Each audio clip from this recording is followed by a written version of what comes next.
Ginny feels torn between Pete and Jack, as both are trying their hardest to win her over. Emma advises her to be honest about her feelings and avoid leading both of them on.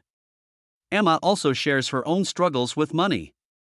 The job offer she received from the headhunter has a salary so low that she can't afford rent, and unlike Ginny, Emma doesn't have family nearby to help. Ginny finds out that the house she wants to rent is now available. To thank Pete, she cooks him dinner, and he compliments her cooking non-stop. They reminisce about their early days together, when Pete was full of energy and passion, even though life and work were much tougher then. Pete also shares that his recent investigation on counterfeit goods got positive feedback, and he might get his old job back at the TV station. Pete then tries to rekindle their relationship, promising to change and be more responsible. But before he can say much, Ginny stops him, explaining that she's only there to collect the rest of her things and move into her new place.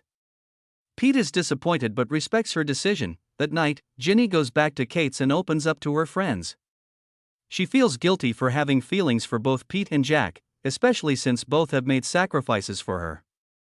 Ginny has always relied on others, first her parents, and then Pete after they got married.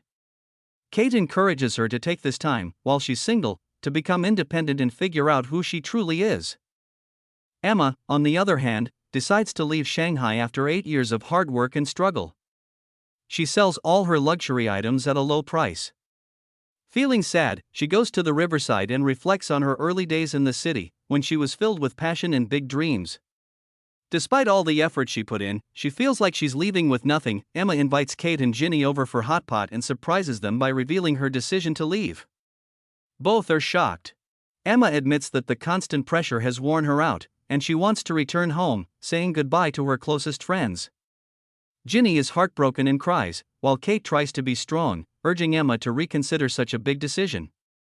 But Emma explains that after 8 years, she has neither material success nor any emotional anchor to hold on to. Kate and Ginny refuse to believe this is the last time they'll see her, and try to cheer her up, joking that they'll wait for her to return to Shanghai.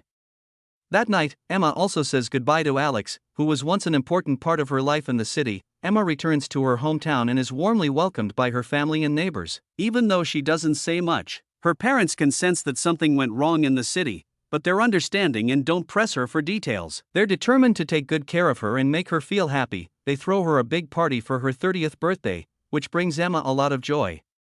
She can't help but think about how, in Shanghai, her birthdays were often overlooked because she was always working overtime. Now, surrounded by family and celebration, she feels truly appreciated. Emma also notices how much her mother has aged over the years she's been away, but her love for Emma has only grown.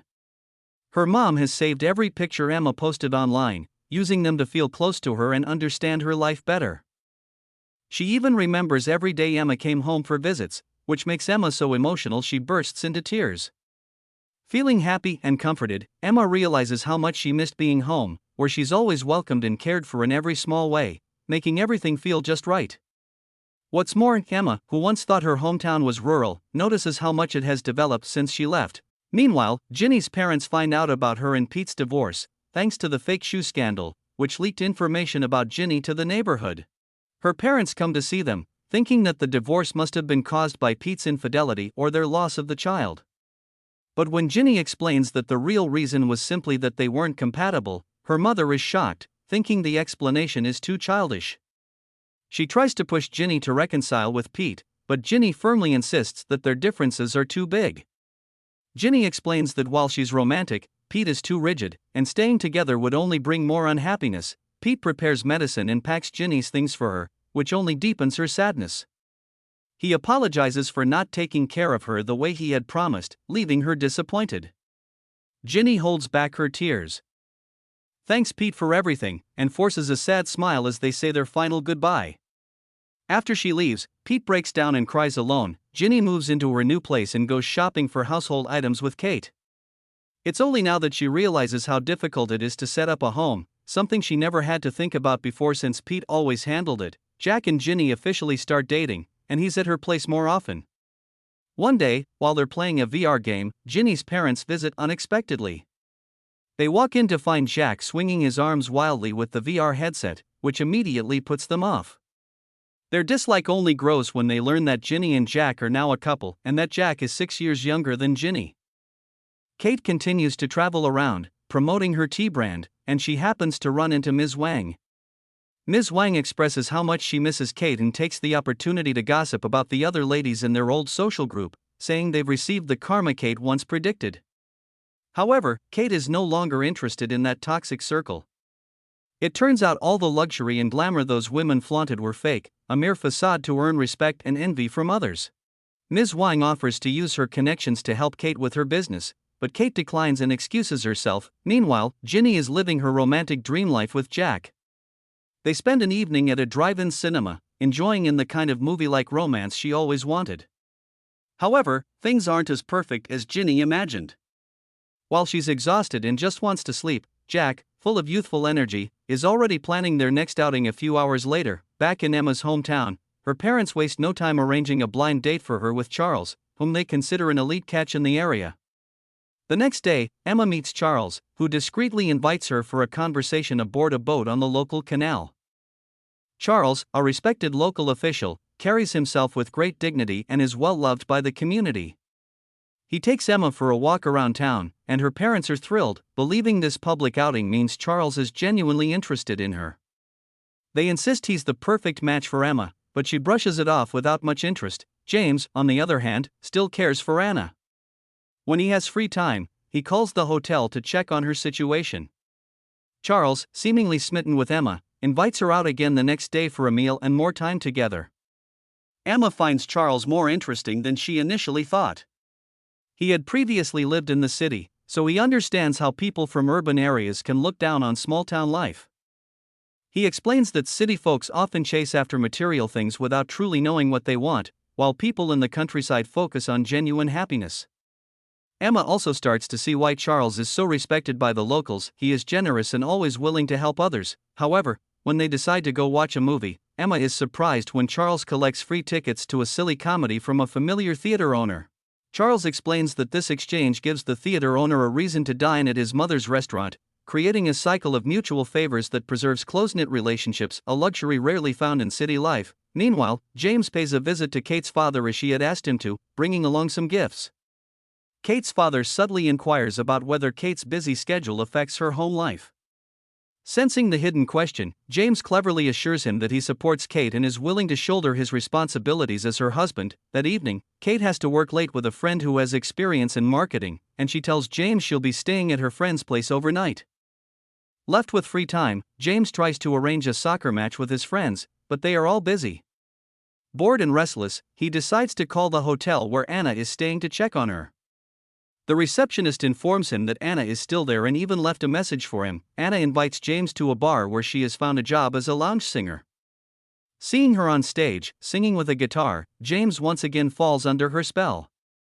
After the performance, James takes Anna back to the hotel, and this time, he admits that he has feelings for her but can't continue because of his family. Hurt by his confession, Anna storms off and goes to drink away her frustration. That night, Kate works with her friend Irene and video calls Emma to plan a strategy for promoting her tea brand through online influencers. As Emma had experience working with them during her time at Miss Hill. Watching the fast-paced attitude of the meeting, Emma is reminded of her own days at Miss Hill and the energy of her past work life, the job done faster than expected. And even though Irene asks Kate to stay the night, Kate, eager to return home, declines and decides to leave. Meanwhile, Anna, heavily intoxicated, falls asleep on a park bench. A sleazy man approaches her with bad intentions, but James shows up just in time and sends him away. He takes Anna back to her hotel room and looks after her. However, while tending to her, James receives a call from Kate, who has returned home and finds he isn't there. James runs into the bathroom to answer the call, lying that he is out having dinner with an old colleague and isn't sure when he'll be back. As he prepares to leave, Anna clings to him, pleading with James to stay the night. She points out that no matter how hard he tries, he can't hide his feelings for her. Ultimately, the two give in to temptation, and James sneaks back home early the next morning. Kate has stayed up all night waiting for James, so she immediately notices when he returns. Despite knowing he has just come home, she remains calm and caring, even making breakfast for him. Kate tells James about the marketing project for her tea brand, which will require over $25,000 in funding. James, as a guilty cheater, immediately agrees to cover the costs without hesitation. Charles quickly arranges an office job for Emma in his department, putting her in an awkward position, although her parents couldn't be happier. They see everything falling perfectly into place with Charles and Emma, and they're already pushing for a wedding. But Emma still feels something isn't right. In search of clarity, Emma goes to her usual hair salon and talks with the elderly barber she's known for years. He's never married himself and tells her, marry when it feels right for you, not just because others expect it. Though, he says that Charles is a good man to settle down with, and meanwhile, Pete hits rock bottom, losing both his job and Ginny. His brother Dave tries to lift his spirits, telling him everyone fails at some point, and it's only hitting him hard because life's always been smooth sailing up until now. Pete, however, is in no mood for pep talks and sends Dave away. Desperate, Dave calls Ginny, hoping she might be able to get through to Pete. When Ginny returns to see him, she hears from Pete's colleagues that he's completely given up, not even caring about getting returned at the station. When she finally confronts Pete, he's a mess. He tells her to leave him be. Ginny tries to snap him out of it, reminding him of his hard-working mother back in the countryside. Ginny also cooks him a meal and insists he pull himself together and return to work the next day. It works. The following day, Pete goes back to the TV station, but instead of asking for his old editor position, he requests to work as a field reporter. His boss agrees to consider it. While this is happening, Ginny starts seeing problem with Jack, realizing he has no real ambition, living off his parents' money instead of finding a job. Jack tells her he wants to start a car repair garage, but Ginny isn't convinced. Meanwhile, Kate's big influencer marketing campaign doesn't work out as planned. Most of the influencers have been using fake engagement and bots, so her tea brand isn't getting the genuine attention they had hoped for, meaning the $25,000 investment essentially went down the drain. James uses this failure as an excuse to tell Kate to shut down the tea factory, claiming that his fireworks business is now taking on losses because of her project. Furious, Kate snaps back, reminding him that she contributed a lot to the fireworks company's success, too. She declares she'll never ask James for another dime to fund her tea factory and will find her own way from now on.